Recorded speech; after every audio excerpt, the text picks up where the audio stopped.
कुमदरा कुमदरा सेवने से बुबन दे कुमदरा को party you आई पुंची दा बुबन का लोय रे वा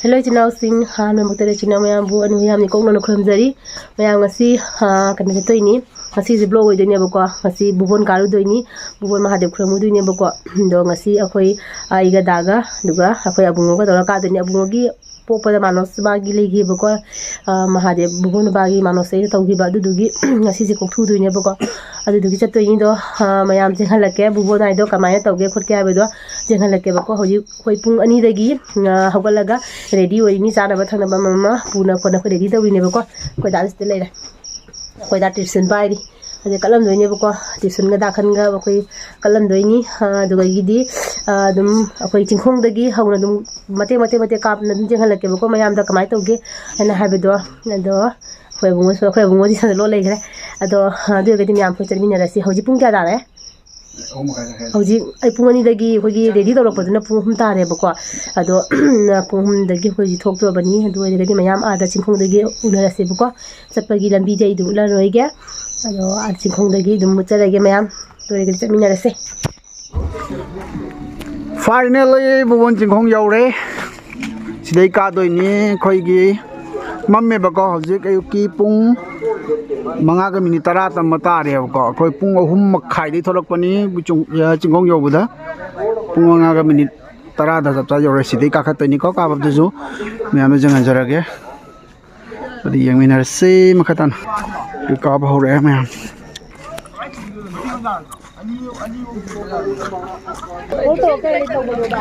दुकान फंबा हो रहे को का बगे रेडी हो रहे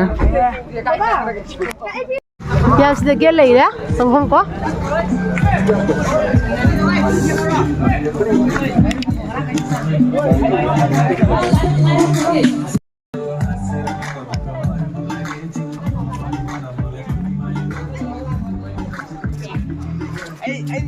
lai khram mi mayam ko chingkhong da ne lai khram mi bia hoji sebi ngai mi da na sogi nakta ne hon bai na ka ba hore se ka ba hore mi a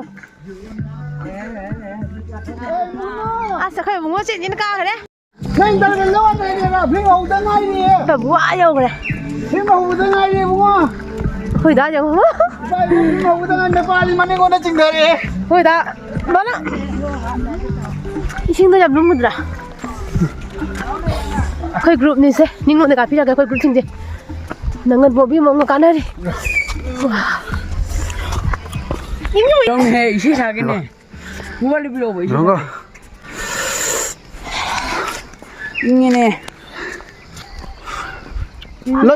lambi ni tho ba ke num tau da mi ka ka de da ka ya mi hoi gai na Mingau kau. Dia tahu boleh ni. Apa lah pun cakap. Tahu dah. Ka ba ho de Apa hore? Bom kali hai. Boleh nak. Kai. hojik yam da king ne sali gang bu jing jing ha le ga The Bluetooth device is ready to pair.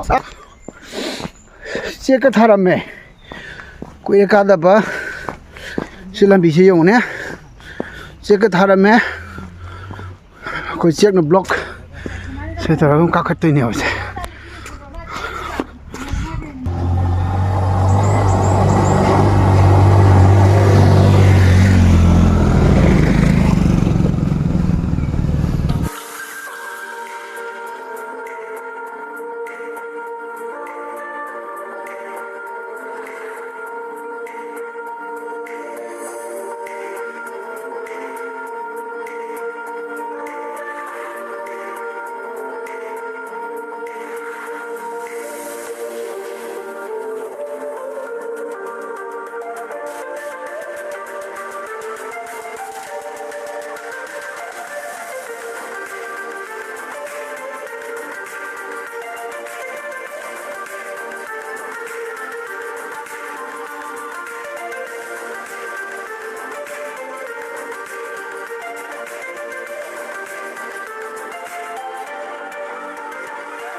빙아. 빙이 어디네? 화면을 놓래. 사진 가갈라고 이제 가고. 사진 찍으나 이거. Ha? 왜? 그만 나오나? Sibu pangam dana. 뭐야, 지금 녹 레이래? Wang ba hogale ko. Sapete kakale sila makani. 집에 어디 가갈래 거기? Ko pa bi ngata ni se. Horen 소리 내서 뭐 또. 쏴. regi sington je. 어디있어? Se yau doi ni. 그랬다 오네. 사실 나오는 거지. 지금 홍자로보다 시기 비염자우래 이제. Cinema film hobagi maming ut pau loidri. 아다 봤는데 그만둬 주는 건데. 바보 지금 피부 가잖아 이거. 아이 찾아야 돼. 지금 홍덕이 와봐 왜?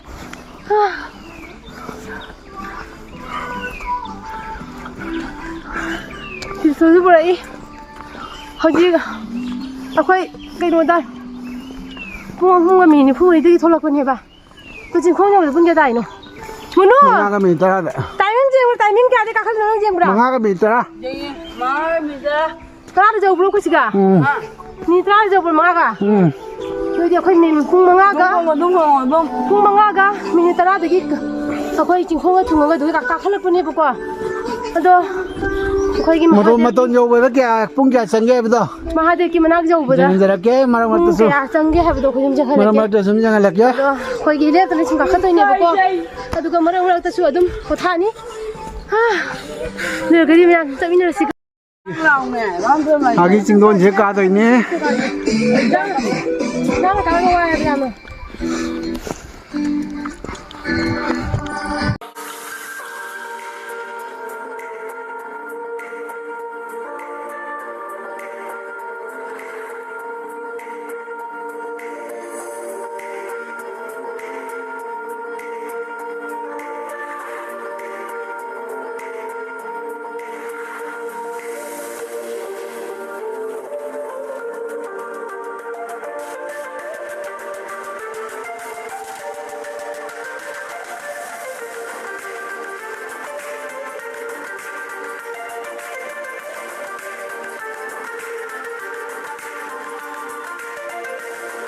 Saja.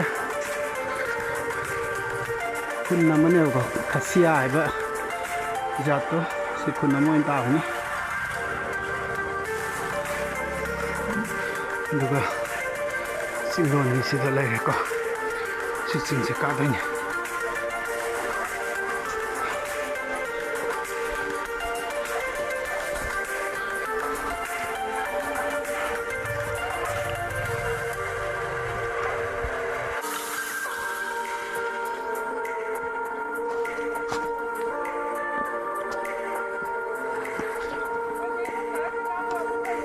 أي حوض لك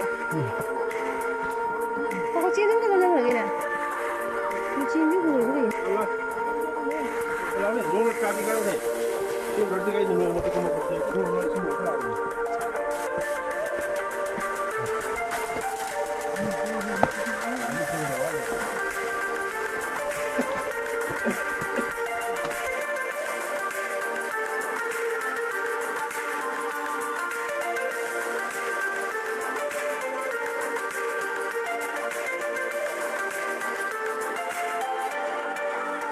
Đi vào làm bí.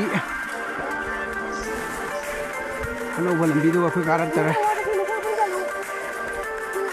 Thế nhưng đừng nhiều, nó samuga man rồi. Samuga man.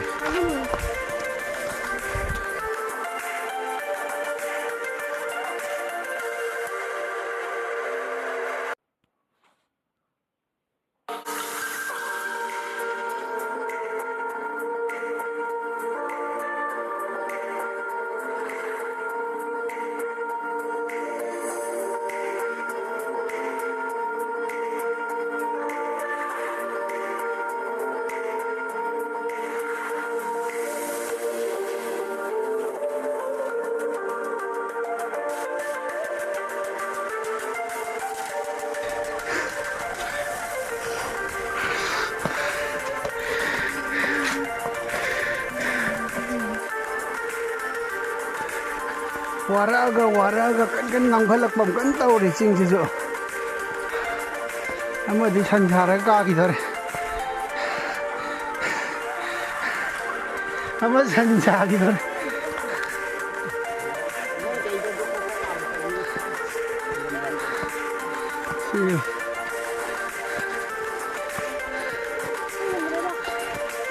Uma Sejak pijak lele yang kita Kajian mandi Sabak ngare hai Kago mare Dile chalo Uji on Chong ni uji Haidar lele ya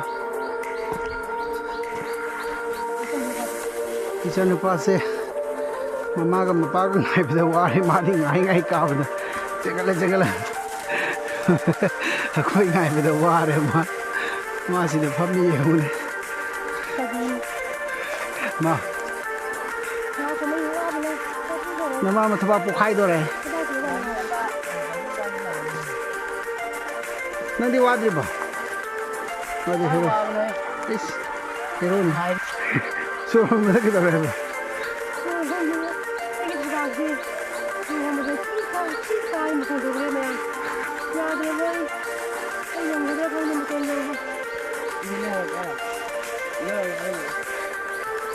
Mayam dùng ra bật đá xí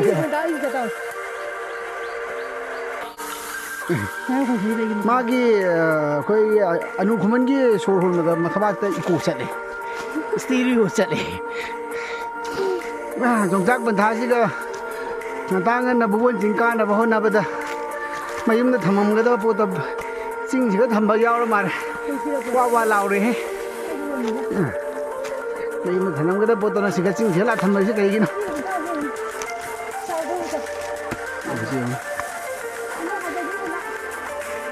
wow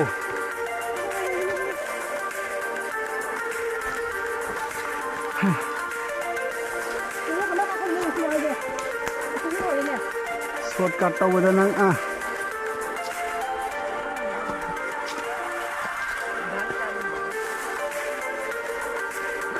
Cái số nó quay này cao này bung ngoài thì đứng chụp nó ngoài gì đâu cả cái này đi làm phẩm đó coi này rồi coi sang tất cả cái đó quay lông rồi vậy lên bàn đó bar đầu rồi hotel phẩm bagi hiểu này hotel phẩm bagi cả cái này hiểu lông rồi vậy sinh đấy cái đấy car ini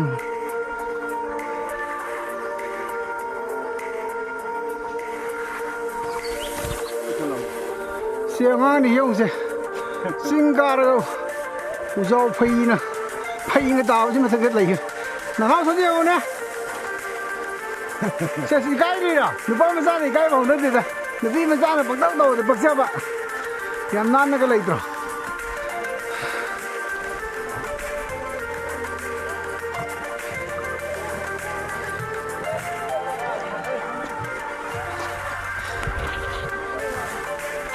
Mami con amigo, cara sin cara.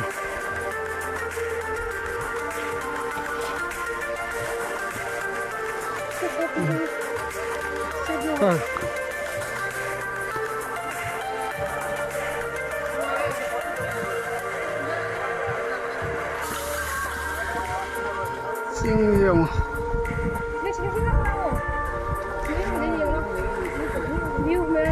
This is view nhiều thế. Sena hojai party hojai degi lai ni kan thoi au ro hojai degi cái lai tiêu se wara kan da sumai na ngam mi ne ba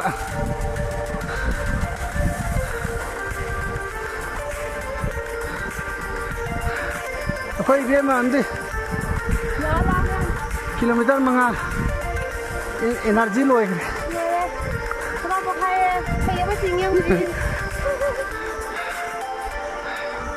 Nan đi puk người ra mà puk cái lối hành đà này đó chứ đi, không ngâm nhiều nữa.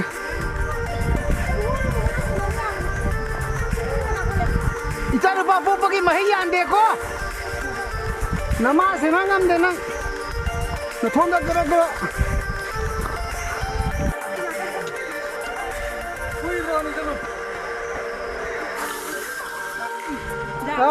macan nupa na mama samgare uzik natra macan nupa si cingdarak tu mak enum di tahu re cingkat dira natra cingdarak tu ra mam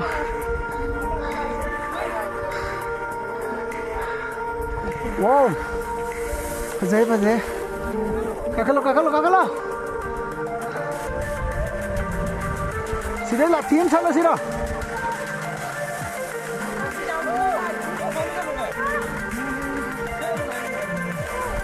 Nano, nên thế này là thiên nó video đó, bố bốn cả bên mà ai u lôi đây,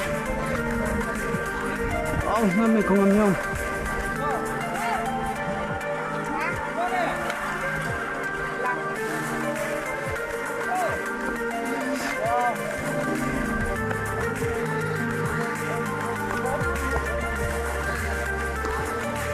nàng thân đi muốn nu. Sampai ya berapa?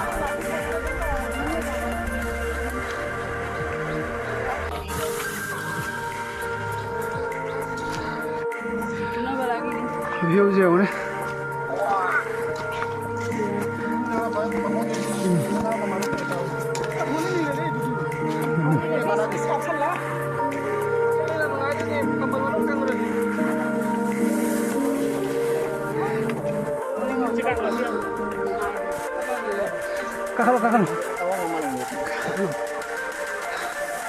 Kakak makan deh kapake.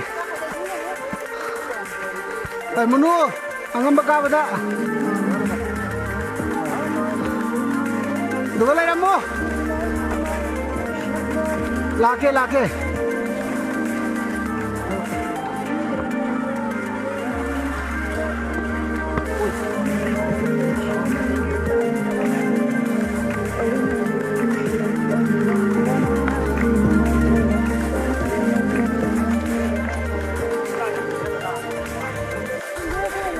Kena saya karak pa lambi tu ni. Ada kisah lambi si kena apa lais.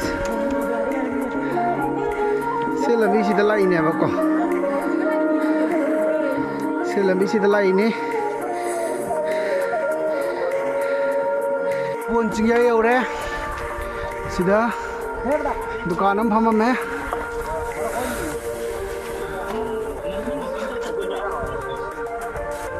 दुकान gitu nih दुकान hamam ya bako hotel kita दुकान पे हम लोग ना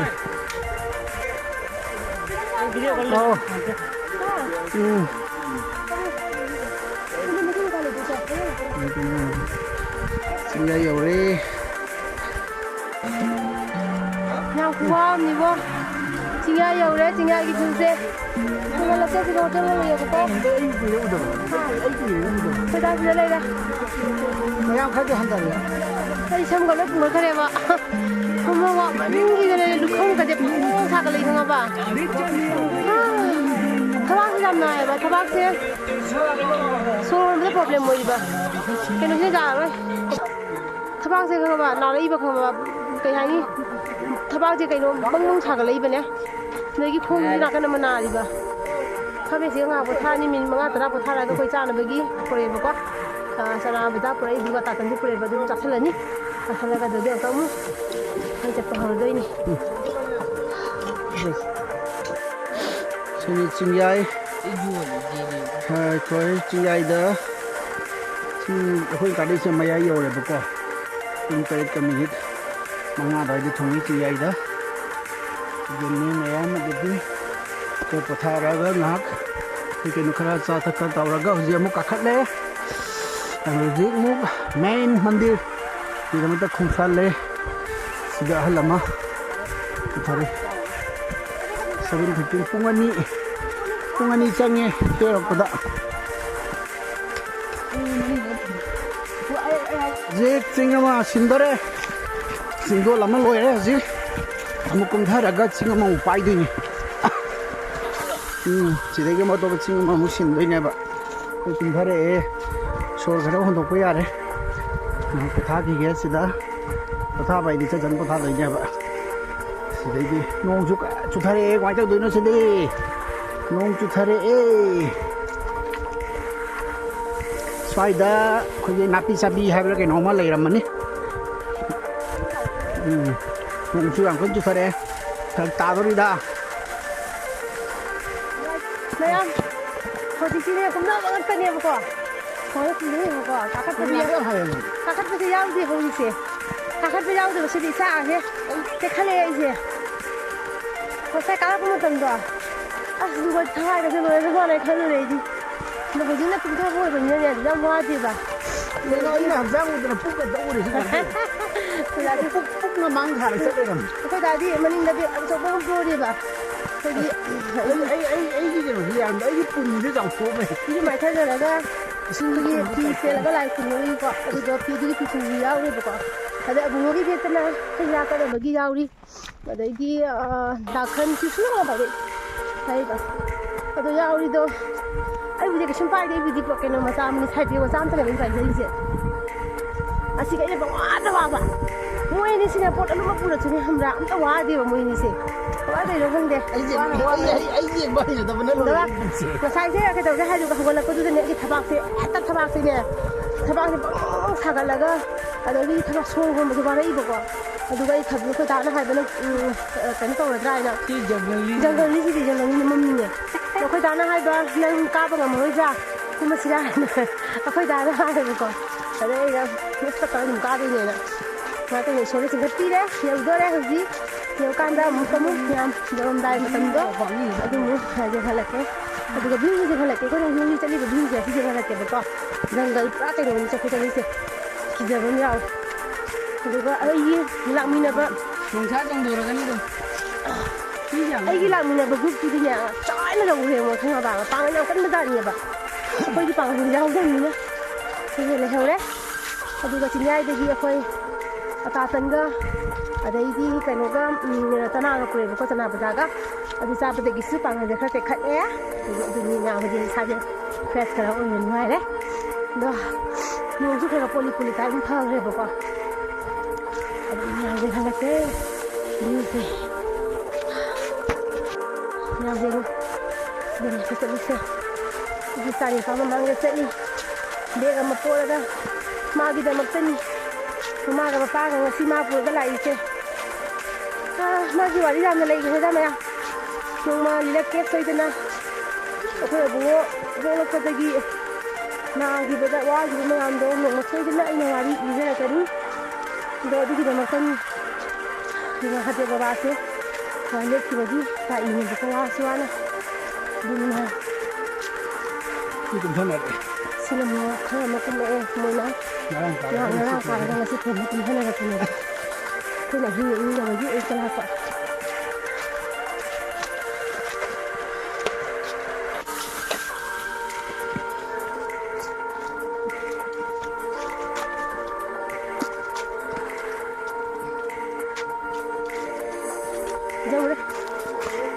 ꯍꯧꯖꯤꯛ ꯀꯥꯈꯠꯇꯧꯔꯤꯕ ꯆꯤꯡꯁꯤꯒꯤ ꯃꯇꯣꯟꯗꯅꯦꯕꯀꯣ ꯀꯩꯅꯣ ꯑꯣꯏꯗꯣꯏꯁꯦ ꯑꯩꯈꯣꯏꯒꯤ ꯂꯥꯏꯐꯝꯁꯦ ꯑꯣꯏꯗꯣꯏꯁꯦ ꯍꯧꯖꯤꯛ ꯑꯃꯨꯛ ꯀꯥꯈꯠꯄ ꯍꯧꯗꯣꯔꯦ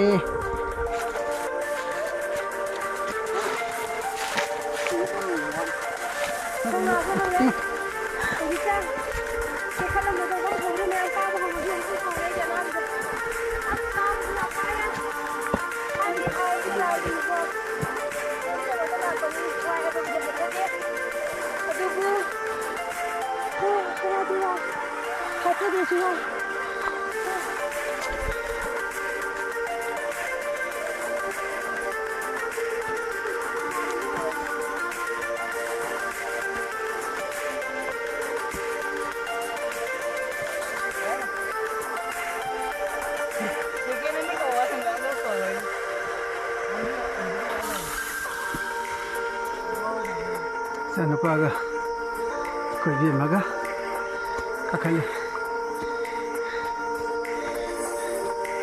ꯑꯃꯨꯛ ꯉꯝꯈꯠꯂꯛꯑꯦ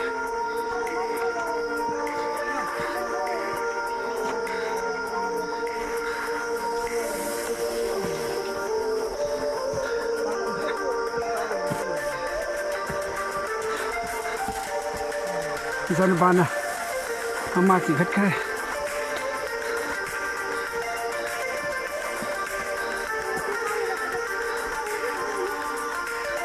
dana mai ge yang bam ni sa ge yang bam ni se ge thu si yong ni yang ki sa ge thu yang nari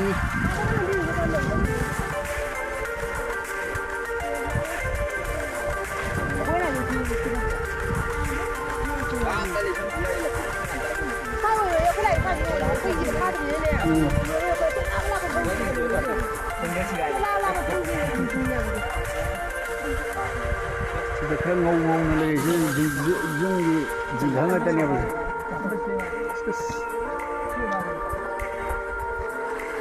Satin kera tang mumpai le chong dah kan? Ohong boleh dia ada. Kera tang bak pak ko muri gi double ohong mari lo laga. Yok sale mandir gi mic makhon ta ba hore. Yam lak nari. Sen no da mari manga da kumba ka dan. Kai hakchang mayeng ta na ba. Hai kumda ba dan. Ini ka le di dan. Kumda ba dan. Mandir da mic khung gi makhon ta ba wa khani se ka da ngai so de.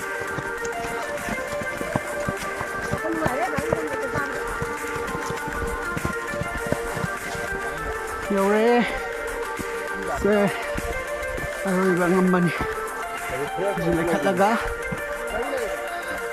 na thok pa ga lami kem do da ni tu ba da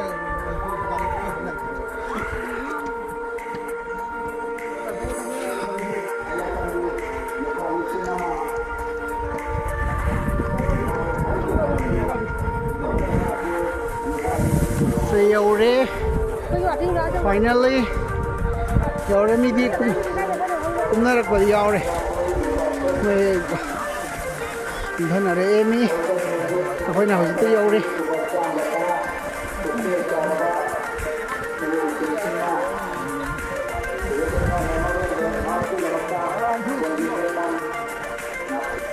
oh ni jara ni pangiyam yam mundri finally wrong.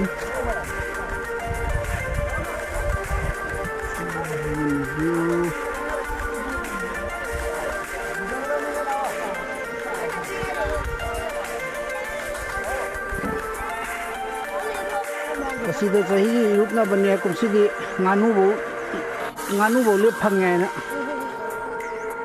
lupa yad re hoi chi kamai lup toino lup to na bai ni mai khoi ge pujari liang tha rồi nang headline na pak toi ni si mandir ni main mandir ni ko si dalu ram lai ken ni se da ha khoi pung 15 minit pung 15 dai thung ni ko kara ko pung manga ni tara da kara ko ni pung 15 thung ni pung hum sang si don jor ko da mayam khatabam jin jara ke zik lai khuram bagi matang mo yosle lai khuram matang sim ko tara nam chara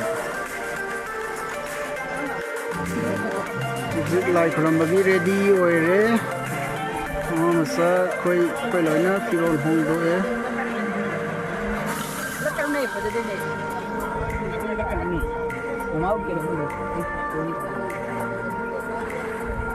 zik lai sungga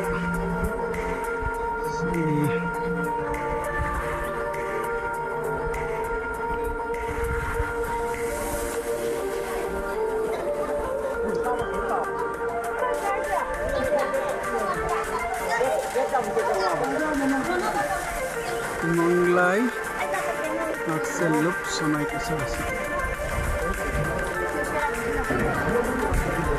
Vai lá, na gatekeeper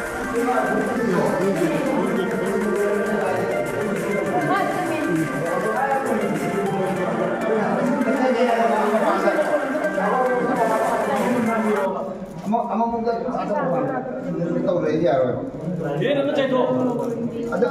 ꯑꯗꯨꯝ ꯊꯝꯕꯤꯔꯝꯃꯣ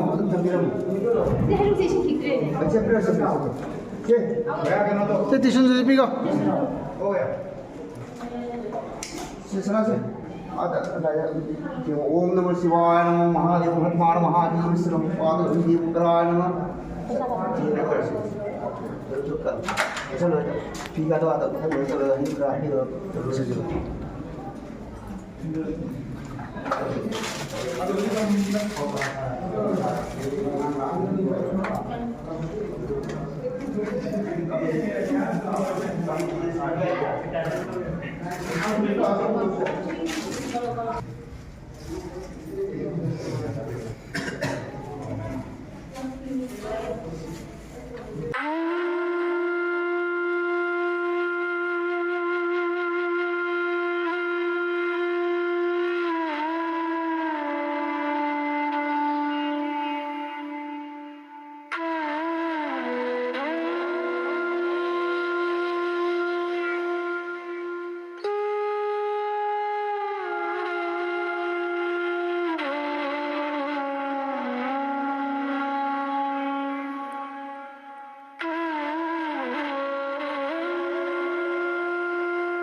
अनक्पा लंदम कयादगी लेंगिरगलिबा अहलमल इमा इबेल इचे इसिलेना मरवापांग ख्वाई किबकी मफमदा नाक्सिलुकी माइगीदगी हराव तयंबा फोंदोक्सरी लोने लोनेना खंगंजबा मतंग अखोगी इरुजफम असि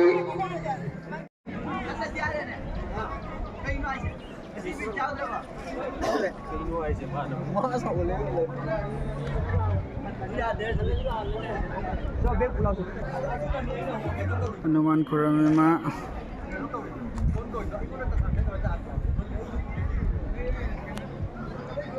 ꯍꯧꯖꯤꯛ ꯐꯣꯂꯥ ꯇꯣꯊꯔꯦ ꯐꯣꯂꯥ ꯀꯠꯄꯗꯣ ꯑꯩꯒꯤꯗꯤ ꯅꯠꯇꯦ ꯑꯩꯈꯣꯏ ꯏꯆꯦꯁꯤꯒꯤꯅꯦꯕ ꯑꯩꯈꯣꯏ ꯂꯥꯛꯃꯤꯟꯅꯕ ꯏꯆꯦꯒꯤ ꯃꯥꯒꯤ ꯐꯣꯂꯥ ꯀꯜꯂꯤ ꯑꯩꯒꯤꯗꯤ ꯐꯣꯂꯥ ꯀꯠꯇ꯭ꯔꯦ ꯑꯗꯣ ꯍꯧꯖꯤꯛ ꯐꯣꯂꯥ ꯇꯣꯠꯂꯦ ꯐꯣꯂꯥ ꯆꯥꯔꯅꯤ ꯆꯤꯅꯤ ꯑꯉꯥꯡꯕꯒꯁꯦ ꯑꯩꯈꯣꯏꯒꯤ ꯀꯩꯅꯣ ꯇꯧꯔꯦ ꯆꯤꯡꯗꯨꯝ ꯑꯣꯏꯅ ꯑꯗꯨꯝ ꯆꯤꯛꯑꯗꯕ ꯁꯤ ꯃꯌꯥꯝꯒꯤꯁꯨ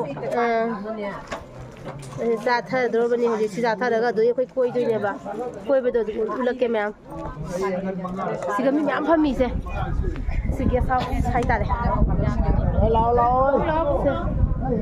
ꯁꯨꯃꯥꯏꯅ ꯁꯦ ꯑꯩꯈꯣꯏꯒꯤ ꯂꯥꯛꯑꯒ ꯂꯩꯐꯝꯅꯦꯕꯁꯦ ꯃꯤ ꯂꯥꯛꯑꯒꯀꯣ ꯑꯗꯨꯒ ꯑꯩꯈꯣꯏꯒꯤ ꯁꯥꯃꯣ ꯁꯤꯗ ꯂꯩꯔꯦ ꯀꯣꯏꯕꯒꯤ ꯔꯦꯗꯤ ꯑꯣꯏꯔꯦ ꯑꯩꯈꯣꯏꯁꯦ ꯑꯗꯨꯒ ꯁꯤꯗꯁꯨ ꯃꯤ ꯃꯌꯥꯝ ꯑꯃ ꯂꯩꯔꯦ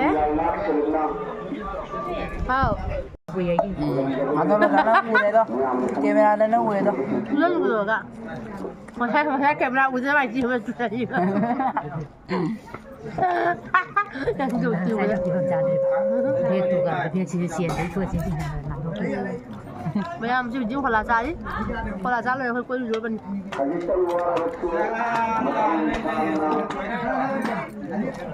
像我们每年来了回来不过，我以前是不是我们都不回来呢？啊，我都回来。好吧。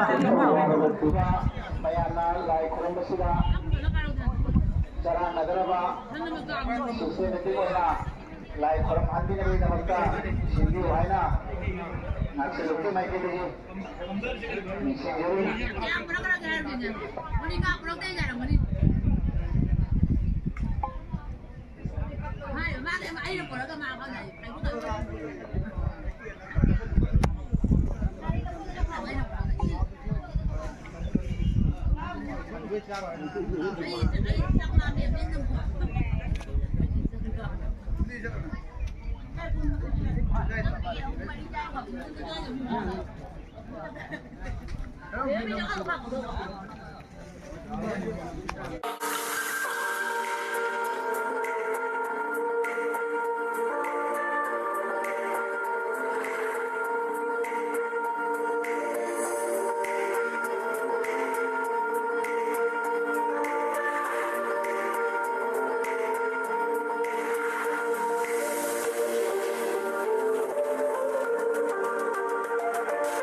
Masih dalam pangnya. mayam kanaguma sing na leisabi sing yengbi gi haitara gadi bubon do karak bada jembe bubon ka bada sak mang da mi do ada mang hoi da mi Mang pergi jenguk mayam. jenge Ay mang pergi jenguk mayam. khara di kope ko je Ini buat deh. adona bubon ka bada sak mang da mi do mang hoi da me dona kanaguma na namun bi oininga su kanaguma na loina bi oininga su ID kaino tauba ID bubon karak mu tamsida sak mang da mi do adoina lobi ko sibu sathidra ba sibu yone oi asi hidak tha ga botal jibu e kusu sare si tukara ga yone si tari ba botal me am yone si yone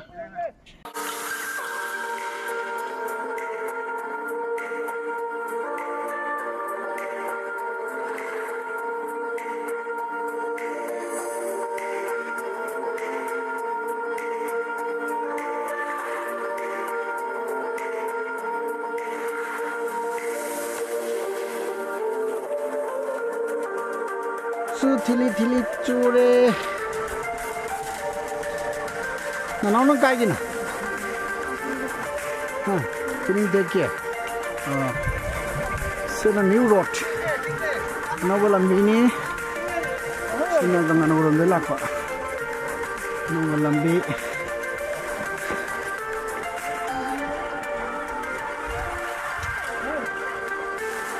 sini lấy xí cho nó đèn tàu rồi mà còn khá là dung chúng ta thì cũng như này đây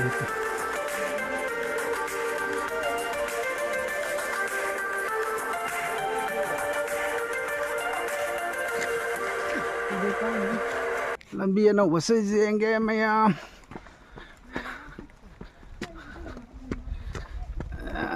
सीधा गाड़ी ने कर रहे हो तो सेंगे सिंग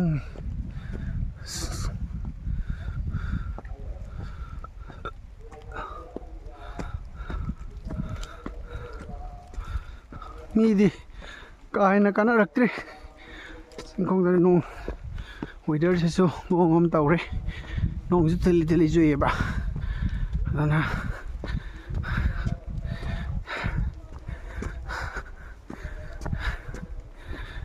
wai happy ngam me kita karake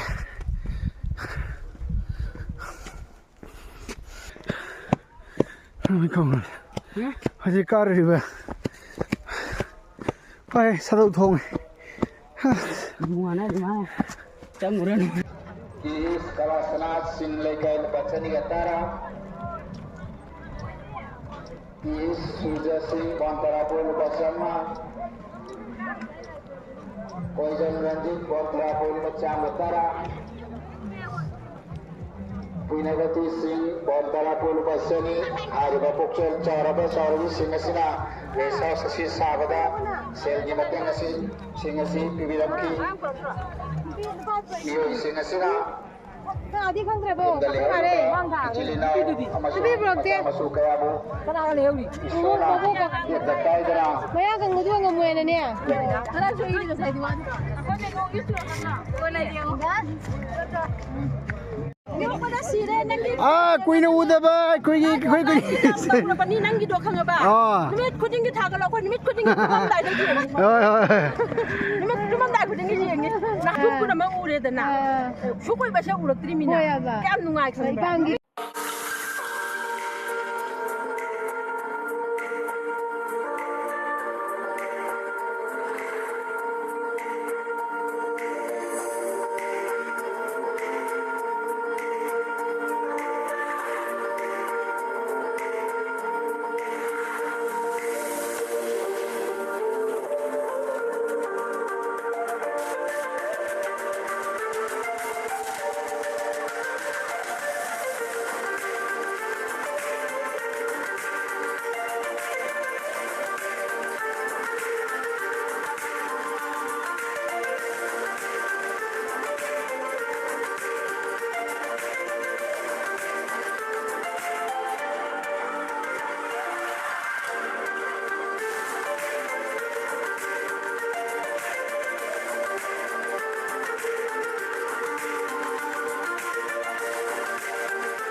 nung ba yung si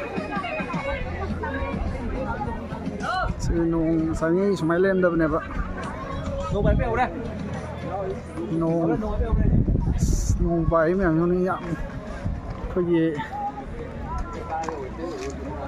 khoi na ga tam da lai ra ga nong thak ta nong pai ba do ado hojik ti koi nong marak ta koi na lai gon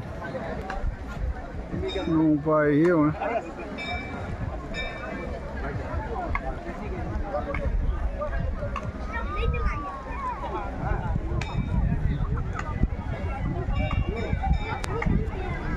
cái nó free đấy cái nào chăn bale cái gì sẽ lao cái gì nó cái gì đấy aku di hotel main ke tayo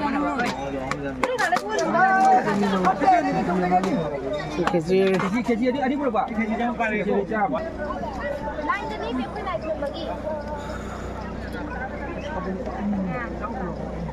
Lain kusang sih mo.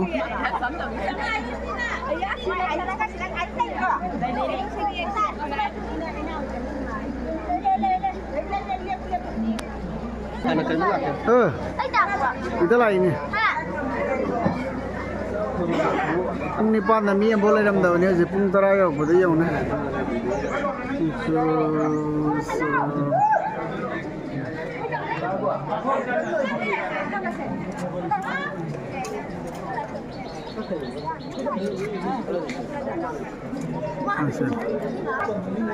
Sana nupa masasi line ni, ni am line sih je mana.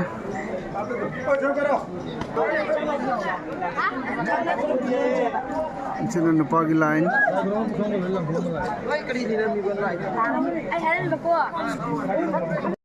Jilian natraga produk जैसे नहीं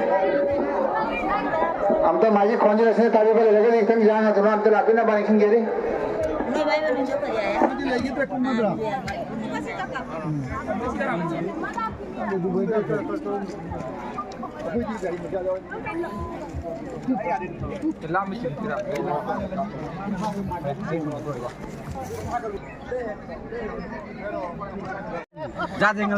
Kena kumana Colgate kit brush to ning ta lagi ase khoi gi anau ba khoi gi ya ngau na ba kai no ma thole ba ko se ba gi ma ya jing bi se se khoi gi anau ba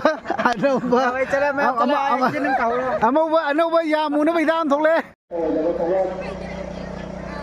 Tapi kenapa ini semua bagi dapat kalau masalah apa ni kalau jadi mada nomor ni Suwana yang tang lagi yang kelas negara asida suri kuada kami jaga mana ni jaga ai jaga kau lah apa sih dah kalau misalnya kacing bila Segi pukri sida sahi gidi sida khoi pra haksang lep pa phang da bne ba anadi nong yam wat badagi sing jamo lai tabna sida iru ja ba yadre aduna mathai to ina moi tulu na chikhalaga iru ja hale ba ko sing yam am thi kang nge am ta yaw dre sing se sinime nong khu pa yeu nong ge lawai da pai de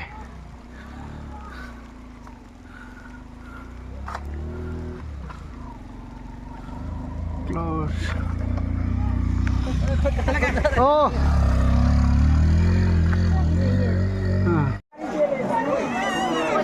Nhà xe hả? Sẽ cùng nó tàu rồi kìa.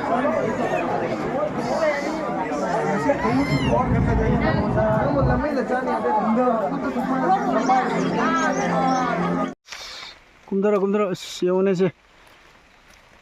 Jadi bubon dah kumdara apa party yang? Ai punci dah bubon ka loi dewa. Mai खुशी है हम जन नेता हिजम मेरा boat की मसन नुपी Pagi tahu kan ubah, sido deh bah.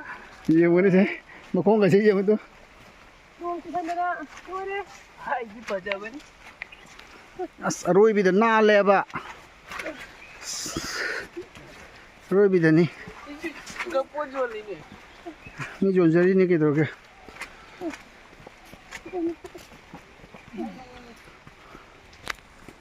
Yang sudah kali parking tahu deh, buko singkong ya udah.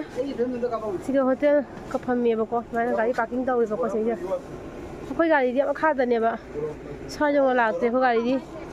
Kau dah film je mu, kau bunga ki film je mu.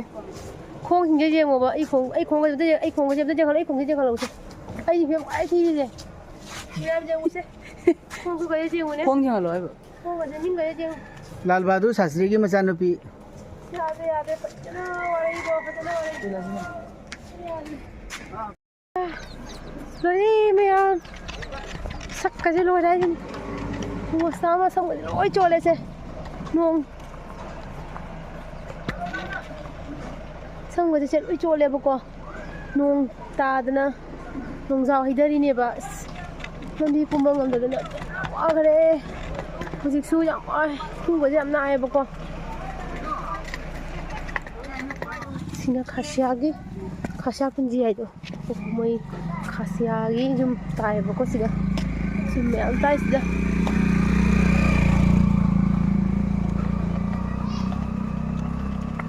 jum la tai ko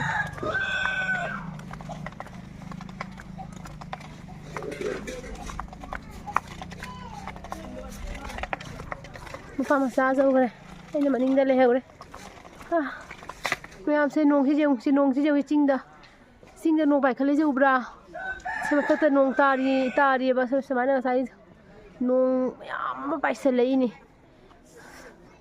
nông mà bài sẽ là cái có hay là ini bà bas lôi ra này wow mà những gì mới cao bao nhiêu nữa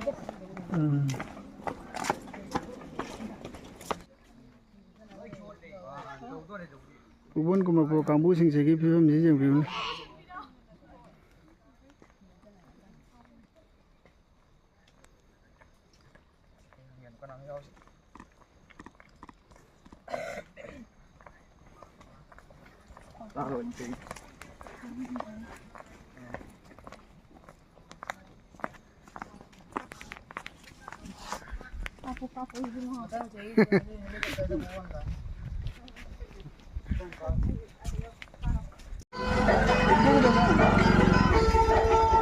Pung amaga minit rang ada lah pung bari thong ne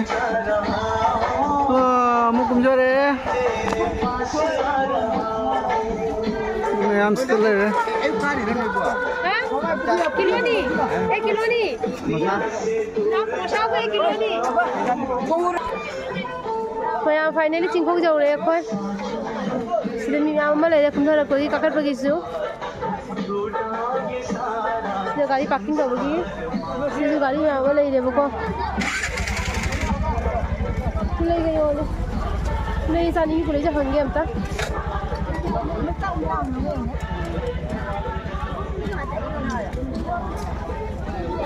Sida sida Taruk sida dang kai oh tumai lo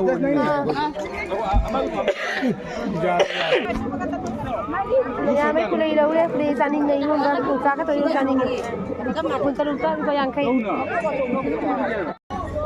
Mayam ngasigi vlog se matang sida mesinjarage mayam ngai video ga di agi ngol wale ko ko jole masu na agi ngasigi vlog se ngai video ga di ano basang video ko channel sina agi channel sibu like share and subscribe to view sai jaga mayam tata wa se wa ko bye